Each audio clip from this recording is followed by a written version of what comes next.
Welcome to this episode of Blended, Blessed, and Always a Mess. I'm Aric. And I'm Angie. We are married with a ton of kids. We have 6 kids total. He has 3 and I have 3. My name's Hallie and I love riding horses. I'm Lexi and I love agriculture. My name's Carter and I love eating. My name's Chase and I love lifting weights. My name's Summer and I love spending my parents' money. I'm Dane and I love baseball. Our show is about our blended, blessed, and always a mess life. And our hope is if you find yourself in the same situation we are in, that by sharing our story, all the fun and all the mess, the challenges we are experiencing, it will give you some inspirations, laughs, and community, knowing you are not alone in this mess. We appreciate you spending time with us. Let's dive in. This episode is brought to you by Sevens Boutique, an online shop created by 2 sisters, Angie and Jess, who believe you should walk boldly, dress divinely, and know your significance. At Sevens, you'll find easygoing pieces that are cozy, classy, and made to mix and match. Think relaxed pants, cozy sweaters, and lifestyle sets you'll want to live in. Every item is handpicked with purpose, so you can shop confidently, dress comfortably, and walk boldly. Inventory is small and curated, so if you see something you love, don't wait. Visit sevensboutique.com and use the code PODCAST10 for 10% off your first order. www.sevensboutique.com. Walk boldly, dress divinely, know your significance. Welcome to Blended, Blessed, and Always a Mess. As you know, this is the podcast where real life happens, the good and the bad, and everything collides into a chaotic, beautiful mess of our lives. So yes, this is a little weird. I'm doing the intro to our podcast this week. Usually I leave that up to Aric, but this episode is really about him. So I wanted to set the stage. Before we dive into this episode where Aric is the guest on With You in the Weeds podcast, I wanted to share a few thoughts about his journey. This episode is about his choice to give up alcohol, but it's really a lot more than that. It's about the ripple effect of making a decision to live more intentionally. It's about how it changed the rhythm of our home and how he's showing up more fully for people and really prioritizing health, not just for himself, but for the people who matter most. We were in a really hard part of our marriage at that time. And honestly, my tolerance for added challenges was 0. Grief just magnifies everything. And then any extra complexity can feel like another nail in the coffin. Literally, that's what it feels like. So here's the thing. I do also know and recognize that we're all human and imperfection is part of our DNA for all of us. So the story isn't about being perfect. It's more about what it looks like when you're self-aware, and it's about courage, and it's about choosing growth, even when it's uncomfortable. And that is really a beautiful thing to witness. So grab your coffee or sparkling water or whatever your drink of choice is and settle in, because they're going to talk about what it really looks like to take your life back, one intentional choice at a time. And Aric will share that he did it for his family. And yes, that's absolutely a factor, but I would challenge anyone listening to think about it this way. Change lasts. Really last when it starts with you. When you decide to show up fully, to prioritize your own growth and well-being, because you can't control everyone else, but you can control the way that you show up in the world. And that is what really makes the difference. So in the story, you can replace alcohol with any other thing that's holding you back from working on being the best version of yourself. For you, it has to start with you. And that's what I have always told Aric. Like you have to do it for yourself or it's really not going to stick. All right, I'm going to hit play. Oh, hang on one second. I am very proud of his transformation because prior to this, I have not met someone that's willing to just do about anything to show up for the people that he loves. That truly prioritizing his family above anything else. So I am very, very proud of him. Okay, I'll stop there. Otherwise, he's going to get a big hit. I'm going to hit play. Thanks for listening. Welcome to With You in the Weeds. Last week, Austin and I explored how to answer this question: am I an alcoholic? And I hope you enjoyed that episode. This week, we have a special guest to share his story, and he is going to explore, or through the storytelling, we're going to explore his relationship to alcohol. He's a famous radio and podcast personality in mid-Missouri, the #1 podcast in Columbia, Missouri. That's our little old town, blended and blessed.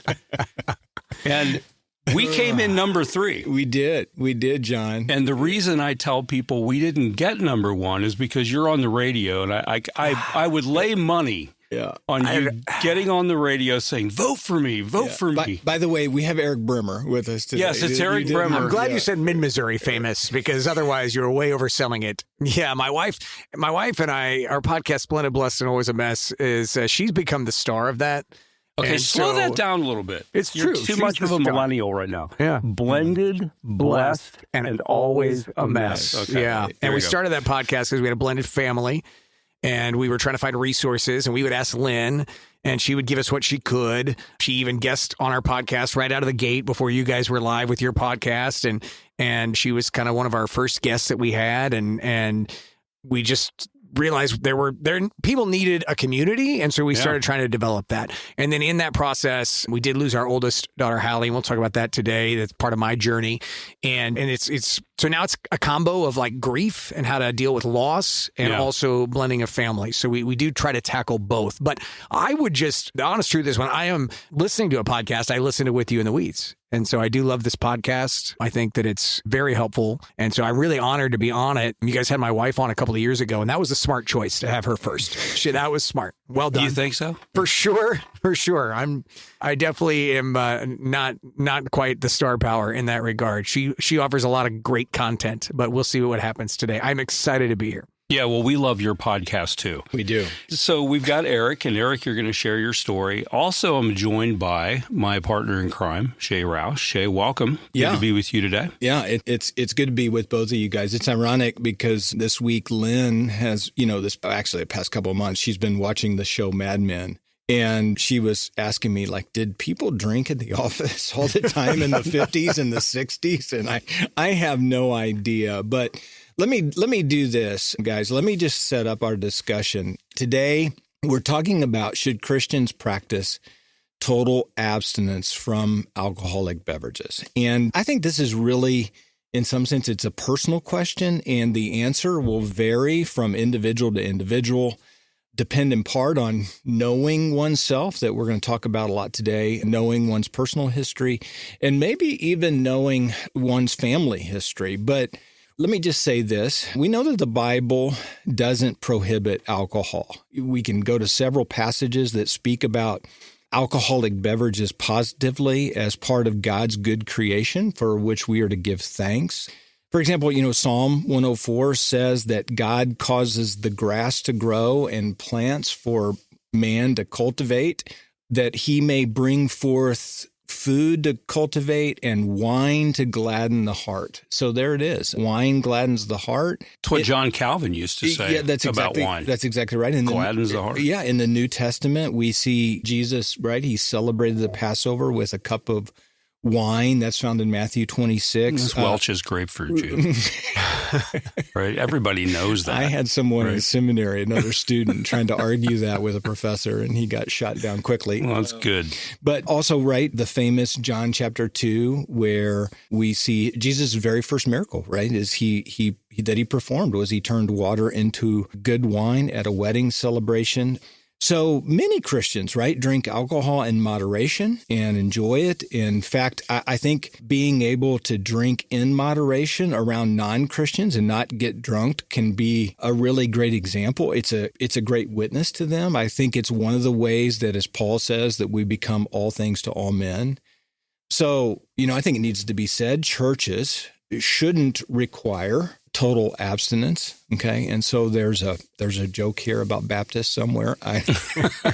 Whoever wants to deliver it, you're more than welcome. But that said, there are. Well, I have a true story if you want one. Maybe.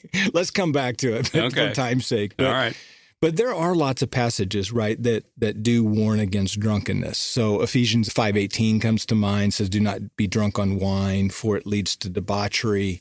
Proverbs 20, verse 1 says that wine is a mocker, strong drink is a brawler, and whoever is led astray by it is not wise. And I think those terms in that verse, having wisdom and being led astray here and knowing oneself and being honest with oneself are really key to our discussion today. And many people have come to realize that they are alcoholics or they're on that road. And the wise thing for them to do is to practice total abstinence.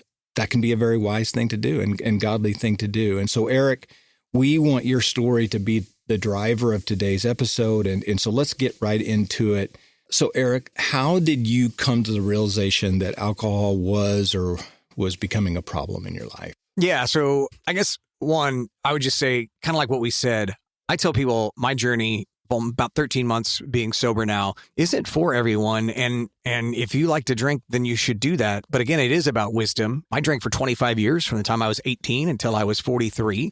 And the Lord works on your heart at different times. And for me, he was working on my heart that I was drinking too much. And this was a process, much like my journey to Christianity has been a process over the last 17 years at the Crossing. So let me just backstory and bring it up to speed as quickly as I can, is that I grew up in the church, in the Catholic Church. And then in 2008, I left and started coming to the Crossing. And I was very lucky to meet Shay early on in that journey. And so Shay's been a friend of mine for probably 17 years now, I'd say. Mm-hmm. And just, I would just say that there's always been a part of me that if I ever got asked to do anything at the Crossing, I always wanted to be very clear in that I'm so grateful for the opportunity, because I am every bit of the sinners that you read about in the Bible. I have made the mistakes, sometimes publicly, that just carry so much weight and shame and guilt. And I've also seen what the Lord can do when he wants to come into your heart and really, like, you allow, I think a lot of times we don't allow Jesus to do his work. Like, he's always there wanting to work, but we have to allow him to do that. And I was getting to a point in my life where I saw alcohol as the barrier that was keeping me from a 100% full relationship with Jesus. And so how that kind of happened was, 2019, met my wife, Angie, and really felt like for the first time, even though I'd been going to the Crossing for probably 11 years at that point, that I felt like I was on a track of maybe a redemptive path, if you will. Like, things seemed like I was putting the pieces together, which is so embarrassing to say, right? Like, you're going to church for 10 plus years, a place that you love, you keep stepping in it, right? You just keep having these same sins that we talk about that would knock you back down. But it felt like in 2019, things were moving in the right direction. And not just going to church, might I add, just you were involved in my men's group. And so there was accountability and openness with one another. And so it wasn't just, there was good relationships going on in the midst of this story. Well, I love the snapshot you just gave us. Most people do think, if I've been in church for 10 years, I ought to have this down. The whole point of church, the whole point is you don't have it together. No. And come as the mess that you are and open your heart to Christ and let him work. And he's going to find stuff for the rest of our lives to work on. Yeah. So it is that moment of that journey of, I keep messing up, Romans, right? Mm-hmm. I keep doing the thing I don't want to do. Right. But then there is redemption in Jesus. And so, things are going great. My wife and I meet. She has 3 kids. I have 3 kids. She had 2 girls and a boy. I had a girl and 2 boys. So we were like almost a modern day Brady Bunch, a little off there, but we called them the crew, and we get married about a year after COVID started. And it was the happiest time of my life. And as somebody that's known me for a long time, I mean, just 3 unbelievable years. I felt like, God, after all of this, you are just, the blessings you're giving to me that I haven't deserved are unbelievable. And then tragedy struck our home. November 27th, 2022, our oldest daughter, my wife's firstborn, Hallie, was tragically shot and would die 2 days later. Shay was with us in the hospital the whole time. It's It's just one of those things that we struggle with still almost 3 years later. I don't think you ever get over that. Yeah. And so you start a grief journey. And, a couple weeks after that, my wife and I, we would visit with you occasionally, John. And I would say for a lot of people, you're really early in a grief journey to visit with a counselor. Not that it's bad, but like you really have no idea what you're in for at that point when you've lost a child. Well, when you do grief counseling in a crisis like that, you give people categories. Like, this is what's going to happen to you, so that they don't feel like they're just floating out there not knowing what's going on. Yeah. Well, so my wife pretty much immediately just started abstaining from alcohol at that point in time. She was feeling all of the feelings. And like her and I have discussed, she cried herself to sleep. There's still times she'll cry herself to sleep at night, but she was crying herself to sleep every night. I would make sure she would get to sleep, and then I'm going to sit up and have a few beers. And what I noticed over the next 1.5-ish years was that my few beers was becoming a lot of beers. And I've drank, people have seen me around Columbia for 25 years now at concerts. I'd have a Busch Light in my hand. Like, I was regular going to a football game, same thing. So I realize that I'm drinking more than I ever have. And it just continues and continues. And I remember it's probably been 1.5 years or more, you guys even had an episode with our friend Scotty Cox, also from Clear 99. We both did that. Yeah. And I listened to that, and I listened to it twice. And I remember walking at night one night listening to it and him talking about how he knew the Lord could work in this. And I remember just having tears in my eyes, like, why won't you work this in my life? Like, I know this is becoming a problem. And my parents were both alcoholics. And I have a sister that's a little bit younger than me, and she's really struggled with alcoholism. And thankfully, she quit about 4 years ago, and things have been better for her. So I knew the family history, so I'd always monitored it forever. But now it was becoming a time in my grief, I didn't want to feel the loss of Hallie. I didn't want to feel the loss of our family that was so perfect in my eyes. I didn't want to feel the loss of my wife, who is a completely different person now than she was the day that I met her, since we lost Hallie, her firstborn. And I didn't want to feel those things. And so I just was drinking a lot of beer. And I could justify, it's just beer. I'll be okay. I know what I'm doing with beer. But it was more and more.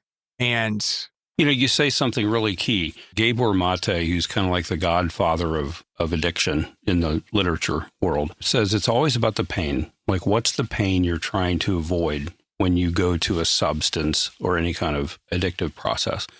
So you're trying to avoid the feelings of loss.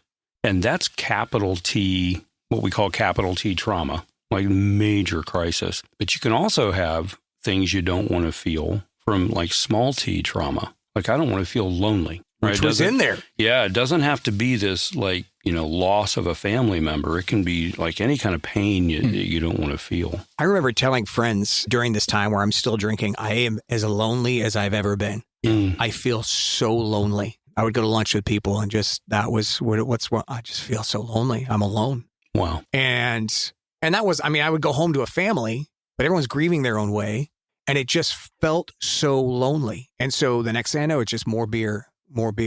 And what I noticed was I was seeing very clearly, like, I'm on a train track and the crash is coming. Like, I'm either going to get DUI, I'm going to say something to someone that is irreparable. I'm going to make a mistake that's going to crash my life. I've done this before. I don't feel like crashing this life that I have. And the truth is, my wife and I would say things to people and not remember what I had said. You get up the next morning. That's a bad feeling. Did I say a stupid thing? Yeah, you'd find out from somebody else, like, oh my gosh, this is not sustainable. Yeah.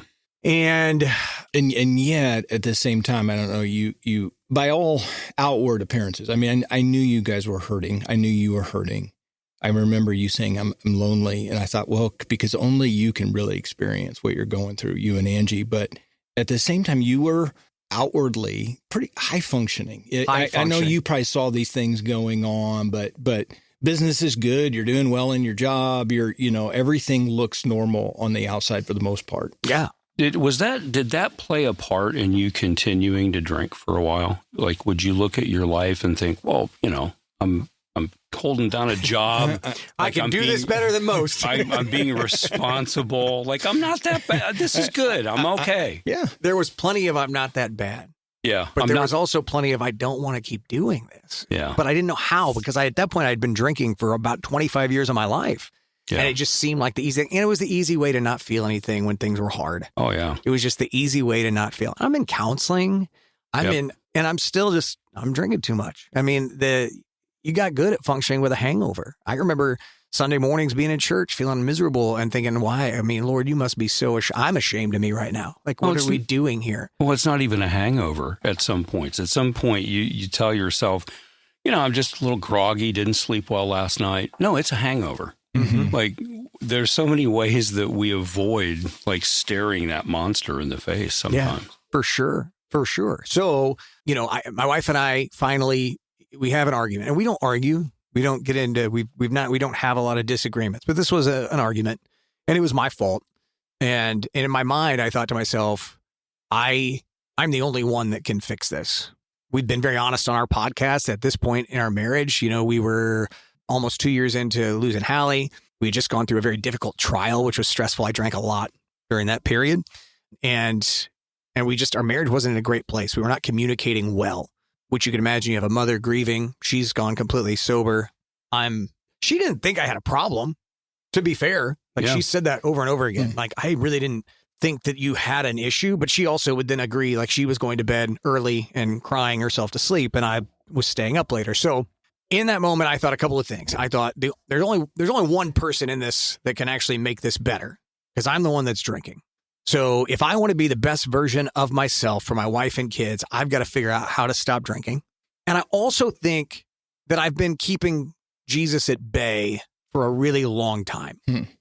Like, I want a relationship with you. I want that.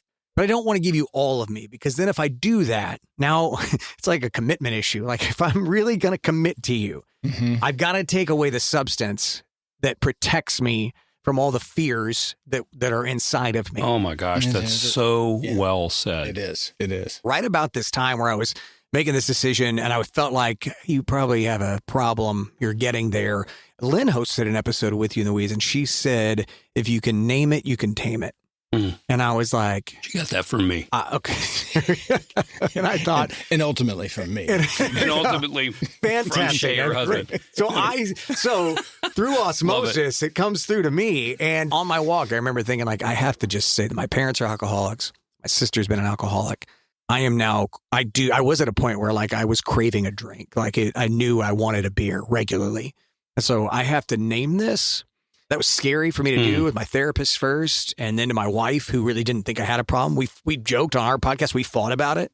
She's like, "You're not an alcoholic." I was like, "Pretty sure at this point I am." Like, I had been walking with my friend David, our friend David, and he's like, "Here, take this test," and because he was a former doctor, and I'm like, we're both like, well, you're clearly having an issue with substance, and so I named it and started on a journey with other Christian friends, and I'm now about 13 months without anything to drink. Again, if you want to wisely use alcohol, that's perfect. It's biblically, I believe that to be okay. I really do.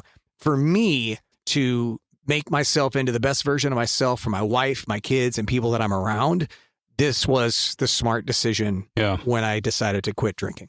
It sounds almost, if you want to pull it through AA language, it sounds like your moment of clarity was a process of you dialoguing with the Lord. I think that's fair. There was a lot of those dialogues, and finally I gave in. The moment was the Lord working the way he does and saying, you can lose your family. Yeah, serious. Yeah. And then I'm still going to be here, but you're going to lose your family if you don't get this under control. Right. Or you can keep your family and have a closer relationship with me at the same time. And it was very... Yeah. Or you're going to lose your job. Or you're going to lose your health. I was going to lose something. You're going to lose something. I was 25, 30 pounds heavier. I'd gained a lot of weight from the alcohol. It's very unhealthy. My sleep was awful. You talk about the sleep. I mean, my sleep is so much improved now. That was one of the things that I noticed into the process. Like, oh my gosh, I'm sleeping. And then I'm much more high functioning because of the actual good sleep that I'm getting. Like, I now sleep less hours and function at a higher level because the sleep is so much better. Those are just like side effects I figured out after the fact. And we probably should have known, but we've mentioned this a lot in other podcasts. The Huberman podcast, we'll have it in the show notes, but he's this Stanford researcher, neurobiologist. I don't think he's a believer, but he comes out and he says, look, I just want to look at the science of alcohol and what it does like to your body. It does nothing good. And sleep is a major thing that you give up. So my trainer said to me in the process, he was like, we don't think about this because they sell alcohol over the counter and most people do it. He's like, but when would we ever choose to like put poison into our bodies and poison ourselves slowly over time? Yeah, it's a toxin. And so that really struck me like 6 months into my sobriety journey of like, yeah, why would I do that for 25 years? And I did. It just got to be on a regular basis after we lost Hallie is what I would say. So I think this is important for our audience because you and I have talked about this. The three of us have. You're not fully comfortable saying I'm an alcoholic. And yet you're throwing that term around. Mm-hmm, mm-hmm. So when I stopped, I've gone alcohol free. And when I stopped, I had the same kind of tension. Like, I don't want that label. And I think a lot of people don't name what's happening because they don't want that label. So what I've learned to say, and I'm exploring to see if this was part of your story. What I have learned about me is had I continued, play this movie forward 10 years down the road. Are you kidding me? Like, I'll become one. I was right there. I mean, it was obvious to me where this was all going. And again, once I knew that I would wake up and I was excited to have another drink at some point, and again, just all the weight gain, the fact that I was starting to not remember conversations with people, that was a problem. That's a problem. Mm-hmm. And so, it could be. Yeah. I was reading last night in the book of Hebrews. They're talking about how once we know the sacrifice that Jesus made for us, then to continue to live in a way that's not, pleasing to him, that's not giving back what he's given to us. That's when we're really like committing like grievous sin at that point in our lives. And for me, there was that like, I know what I'm supposed to be doing, and I'm choosing to continue to put this wedge between Jesus and myself, which was also then a wedge between my wife and myself, my kids and myself. And I'm just really thankful that my eyes would be open to what kind of relationship I could have with Jesus. And I would say, I feel like I'm not perfect. I may go out of this room and mess it up, but it feels like for the first time, I can actually feel Jesus in my life more than I ever have. Yeah. Kind of going back, it seems to me like, because I want to talk a little bit about some of the costs. Obviously you get better sleep when you stop drinking, but there's some costs that come along with that. Yeah. And about 2 years ago, I remember I was with a group of guys here in Columbia, and we were having a discussion. And one of the other guys in the group said, "Hey, I'd just like to take a poll of how many drinks you have per week." And we all went around the room. And I remember being surprised at how many guys that were saying around 20 or even more drinks per week. Yeah. And these are all very high functioning guys. These are, they're very good Jesus at their followers. Jobs. Jesus followers. And I remember saying, I'm not drinking anymore. I've kind of cut it out. I might have a, glass of wine here or there, maybe a beer, but I remember they looked at me like I was an alien, like you don't belong in this group. And here, 2 years later, one of the things that I'm seeing, and I'm hearing more and more stories from guys, and a lot like Aric, and maybe somewhat your story, John, of guys just saying, you know what, they're rethinking things about their relationship with alcohol, which I think has been a very good trend. We know alcohol sales are down across the board, primarily because younger people are not drinking as much, and so there's something going on in our culture as well. I want to admit that, but I think God's been doing something in guys' lives, and they're realizing, I don't want to be controlled by this, or I'm heading down the wrong path. The thing that I think happens though is when you make that decision, your life begins to change, but there are some costs because suddenly you're not the fun guy anymore, and you don't get invited to as many parties, and you get kind of excluded because you're not that crazy. You can still be fun, right? But you can still have good jokes, right? Or try and good stories and that kind of thing. But people don't want to hang out with you as much because you're not that maybe the same guy you'd been in the past. You don't get invited to the suites, to sporting events as much when you quit drinking. Right. That I noticed right away. Yeah. I would say this, you just build on your story. I remember a sermon early on in my time at the Crossing where Shay's on stage and he's talking about having to make a choice about, do I want to follow Jesus or live the fraternity life? Mm-hmm. Like, I remember very vividly you sharing that story on stage at the Crossing, and it struck me a couple years ago in one of our small groups where you talked about how you had not been drinking. You had quit. I remembered that. Again, one of my very best friends is Scotty, who's been on your podcast. He's about 14 years sober now. I've watched that journey for him. And then, have some other friends in the church who had quit, who I was able to lean on during this time. And there are more and more people that are not drinking. And there are more and more non-alcoholic beers than there have ever been. Right. And what I tell people about that is they're like, oh, you do an NA? Is that cheating? And I'm like, I really don't think so. There's no alcohol in it. And at the same time, I drink 2-3 tops. And then I'm like, oh, I'm full. I'm done here. Where when you were drinking beer, you're like, well, I'm never full. Just keep drinking them. And that was an issue. So I think that is the big difference. But all the NAs that are out there allow people to still feel like you're fun. I feel like I'm still fun to be around and can have a good time. I'm just not doing dumb things, which I think is such a big, that's obviously such a big thing. I'm trying to follow Jesus in a better way so that, later on, I'm not having to go, gosh, forgive me for what I said. Yeah. Yeah. And I think, unfortunately, when we say, hey, we're free in Christ, you're free to drink. And that is true. And as I talked about at the beginning, but the Bible does put limits on it. And you have to be honest. I'm getting drunk is what I'm doing. You've got to be honest with that. I was getting drunk. I used to, for a long time, could have 2-3 beers be done. And at the last, year before I stopped, I was drinking to get drunk. Yeah. Let me ask you this. So God is doing something in your life and you're going, I want to find my joy there. I want my relationship with him to grow. And I know this area, I'm going down a bad path and it's keeping me from having the relationship with Jesus I want. So God is at work. And he's been at work for the past 13 months. Let me just ask you a very practical question. So just because this has happened doesn't mean that temptation, right, doesn't come. And there's times probably when you identify when it's stronger, that temptation is stronger than others. Tell our listeners, what are some things, how do you get through that? So I actually am going to kill 2 birds with one stone. Okay. I'm going to tell you how I get through it and how I turned it into finding community.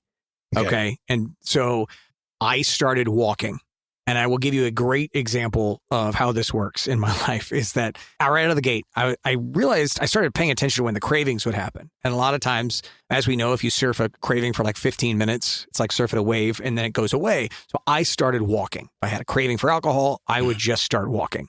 And last night, my youngest has his driver's permit. Like Forrest Gump running across the United States. Yeah. Sometimes I was running.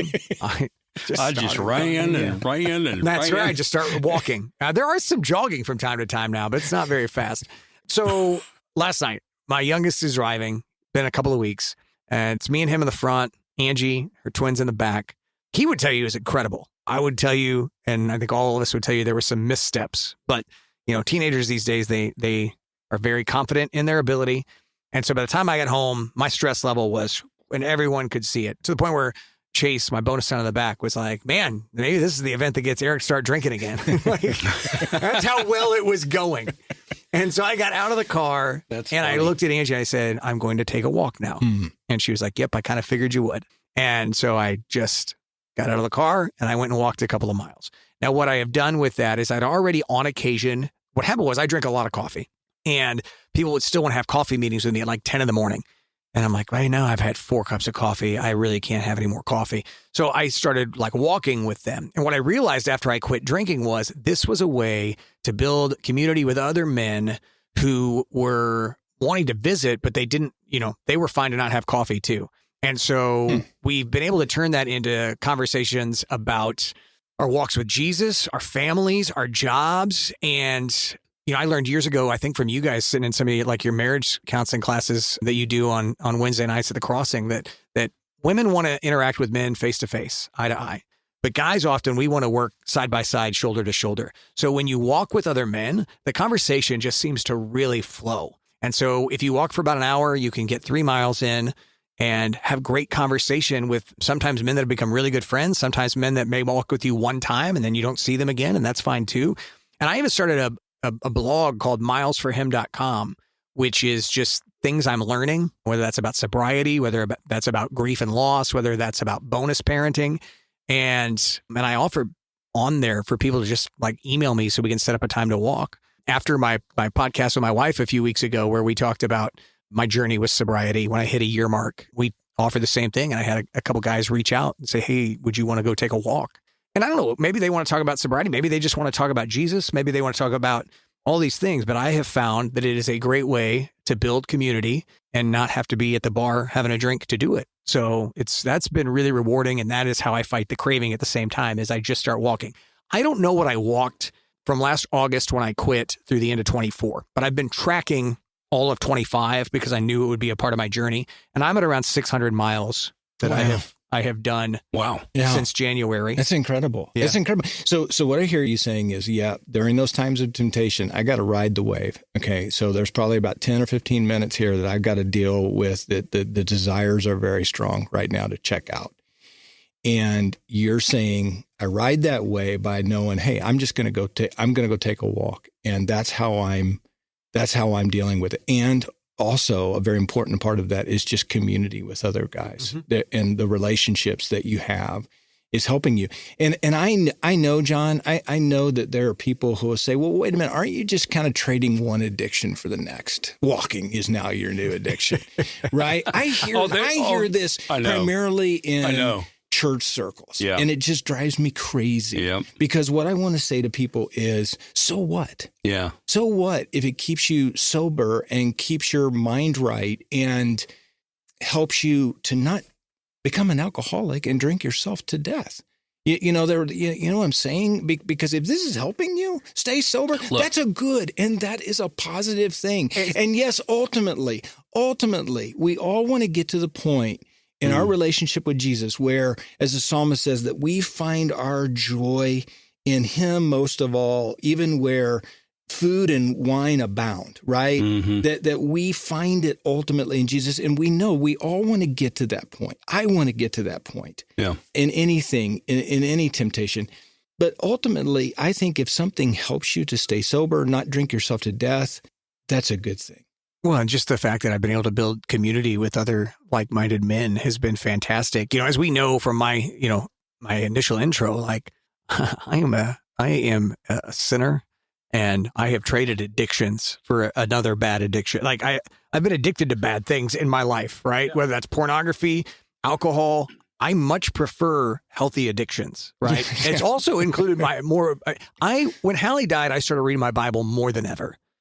And even now in the last year plus of this journey, I have read my Bible more than ever. And I feel like the words jump off the pages better.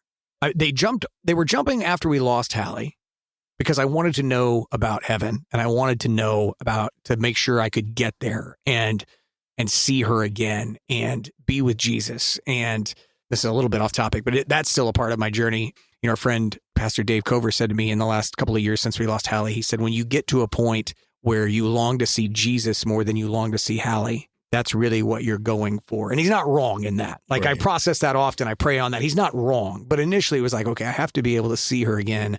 And the only way to do that is to cling to Jesus because he can bring us together again. So the words to my Bible were activated. They were working in my heart. But over the last 13 months of sobriety, reading my Bible, the words jump off the page even more. How do you build connection with Jesus? You read your Bible. There's nothing you have to hide. So you have opened your heart and you have eliminated a major obstacle that Jesus was saying, look, this is going to hurt you. We need to get this out of the way. And it was taking you away from him. Not that he left you. You didn't have the freedom in your soul, free of shame, free of guilt, free of, okay, I don't want to give this part of my heart to Jesus. And that's going to open up avenues of connecting with him. You're 100% correct, John. That is the best way I think you can say it, is that Jesus never leaves us, even in our sin. I think we talked about that just in church yesterday morning at the crossing. He's never leaving you. But when you open yourself up fully and go, okay, come on in, that's when the magic really happens, right? Sure. And that real connection with Christ, it just takes on a whole new meaning and level. And again, I am always on guard that the enemy is near and wants to pull me back into something bad or take me away from this relationship that I'm building with Jesus. I know that he's always lurking to try to pull me back into sin. But I also know that there's this Lord and Savior that has loved me through so many years where I didn't get it right. And now to be able to try to build this relationship, what I'm really working on a lot now is on my walks, feeling his presence, Sometimes I walk, I will listen to With You in the Weeds. Sometimes I'll walk and listen to K-Love, Christian radio station that Lynn turned me on 2 years ago. Sometimes I'll listen to my own music. I'm like I was still 17. But then there's also times when classic rock. Yeah. But there's also times when I'm just now listening to nature and really inviting Jesus into my heart to go, just let me hear you because you've created all of this. Yeah. And walk this with me so I can feel you. And I don't know if that sounds weird or but that's kind of a place where I've been going over the last 6 months that I never could have got to in my previous years. Yeah. Well, to your point, like people, who say, well, you're just trading one addiction for another. No, alcohol has a very specific effect on the brain and the body. That's right. Much different than walking or whatever else you might choose, eating too much food, whatever. I also watched my dad drink himself to death and had to clean up afterwards. So, oh gosh, and I think we're going to talk about that in an upcoming episode a little bit with, dealing with alcoholism in your family. But, I would take anything for him to be sober, no matter whatever it is. Right. Sure. And I, John, we hear the same thing about AA, right? Well, it's got God in it, which is good. Right. But they say, well, it's not really clear about Jesus and it's a higher power, those kind of things. But the aspect of community, the aspect of, yes, there is a God and he wants to work in your life and all the things we see God working through AA to bring about, people being sober. And that's a good step, right? We ultimately want people to come to faith in Jesus. Sure. Yes, absolutely. But God's using that program to, I think, help a lot of people. Well, and this is we didn't plan on talking about this. This is not just to promote AA, but in its origins, it was designed to reach out to men who were in the workaday business world and connect them to Jesus. So they kind of came up with a higher power thing that if a non-believer came into the group, okay, maybe you're not at the point of wanting to follow Jesus, but can you take a step in that direction? Yeah. And so they accommodated people who just wanted nothing to do with God, hoping that which was smart. They would get into which was smart because Jesus. People have defeater beliefs that keep them they would automatically reject it, right? Which was a smart way to, I think, draw people in and probably reach those madmen in the 50s and 60s is probably I don't know when it started, but maybe we can cut through some of this with the idea of dissociation. So whatever you're thinking about doing, like alcohol, weed, even watching immense amounts of television, which is my latest addiction. If that takes you into a dissociative state where you're not fully present to yourself, that can either be healthy or unhealthy. So dissociation is healthy. Like you go on vacation with your family to get away from stuff that distracts you. That's healthy. And you go away to come back. But unhealthy dissociation is I'm going away and I don't really want to come back. Like I'm going to stay in this inebriated state or keep it going. So that's a good way maybe to think about it. Like you're not trading alcohol for walking.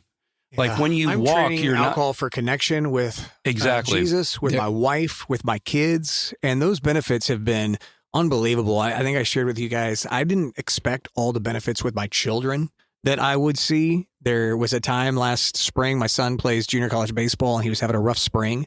And there was a Tuesday night, I knew he was really down and he plays about 45 minutes away from here. And it was 9:00 at night. And I just said, I'm going to drive up and I'm going to pick him up and I'm going to take him out to get a coffee, whatever. And so we can talk. Mm-hmm. And I would not have been able to do that because I would have had 12 beers in me at that point. You'd been checked out. Yeah. You would have been checked out. I went to another tournament with my son who we were 3 hours away and parents congregate in the lobbies of hotels and they have some drinks at these ball tournaments. And I was one of those folks that did that regularly. And this tournament was the first time since I had been sober that I was there. And I went with my son and his buddies to all the little theme parks. We were in Branson, so all the little go-karts and the mini golf. And then when we got home, the following, we got home late on a Sunday night. So that Monday after school, my wife was asking Dane about it. And I was in the other room changing. But I could overhear him saying the coolest thing was they won the tournament. But to him, the coolest thing was my dad was sober the whole weekend and he was able to go ride go-karts with us and take us mini golfing and then drive boys to other hotels when all the other parents couldn't do that. You were there. But he was like, that really meant something. Yeah. And then my bonus daughter said, I know that I can call you at any time of the night and you're going to pick up the phone. And when your kids start to have you feel those connection points with your kids. I mean, how does Jesus work in our kids' lives? Often through the parents. now I have a better direct line for them with Jesus, with my kids. It is so awesome. It is so awesome to hear. All right, Aric. So everybody's story is unique. Your story is unique. When you look at what you've gone through, and as you listen to the stories of other people, what would you suggest would be some universal things that people could hang on to filter through the question, do I have an issue here? Should I pay attention to this? Like, what would you suggest? Yeah, for me, it was when I knew that I was waking up wanting to drink on a regular basis. And when relationships, especially my home life, my wife, my kids, were strained, those were pretty big red flags that I probably should take this seriously. And that was when, at that point in my life, Jesus thankfully woke me up to what could be, and just super grateful about that. And in the process, I've found walking with other men to be incredibly helpful, walking on my own to be incredibly helpful. And so, yeah, I mean, those are the biggest things that I would say to people. Find something. For me, I talked about a lot in my podcast with my wife a couple of weeks ago, finding your why. And my why was that I wanted to have a healthy marriage. I wanted to have healthy relationships with my kids. And I read that every day when I get up, and I remind myself of that at 7 a.m. and at 9 o'clock at night before I go to bed. And that's been incredibly helpful. And then my relationship with Jesus during the process that I've been able to cultivate with the walking, reading my Bible has been invaluable. Yeah. Yeah, I think that's really good. And you went through a process before you decided to jump off the train. I asked several friends, I feel lonely. I feel miserable. I think I'm drinking too much. And nobody's like, oh, you're fine. You could stop. Everybody's like, oh, I think you're fine. It's just beer. It's not every day. It's, nobody's just like, hey, you should quit. I wanted somebody to say that. But at the end of the day, they weren't going to convince me to quit. I had to be the one. I had to have that light bulb moment with the Lord to go, hey, it's time. That's really interesting. You wanted someone to say, you need to quit. I did. And I've heard that over and over again in stories with people who are severely trapped in alcoholism. They sometimes find it a relief when they get their DUI because they know the gig is up. Mm-hmm. I don't have to keep this going anymore. Yeah. Kind of similar. You wanted someone to say, hey, quit. Yeah. I've seen that too. Yeah. I have. I've also seen the other side of things where you do say something to somebody that they've got a problem and they're not there yet. And boy, they get mad at you. Yeah. And so there probably would have been times in the journey where I would have thought that. The first year after we lost Hallie, if somebody would have said something to me, I probably would have gotten angry with them. You don't know what I'm going through. Right. You don't understand. And I had to come over time to that place. Well, I think it's good for our audience to hear this because we're not saying, as of today, now that you've heard this podcast, you need to quit drinking or you're not really being faithful to Jesus. I think one of the things we can say is, okay, start thinking about this. Just be intentional and think about it. Right. Think about your relationship because the Bible doesn't prohibit it. It's allowed, right? It can be a good thing if done in moderation. Millions of Christians have done that since Jesus. But at the same time, we need, as we said in the beginning, we need to be open and honest about ourselves and our relationship with alcohol. And for many, it might be best to just say, no, I can't do this because it doesn't help me in my relationship with Jesus and my life. Yeah. And that's a good thing. And I think that more people out there need to consider that. Yeah.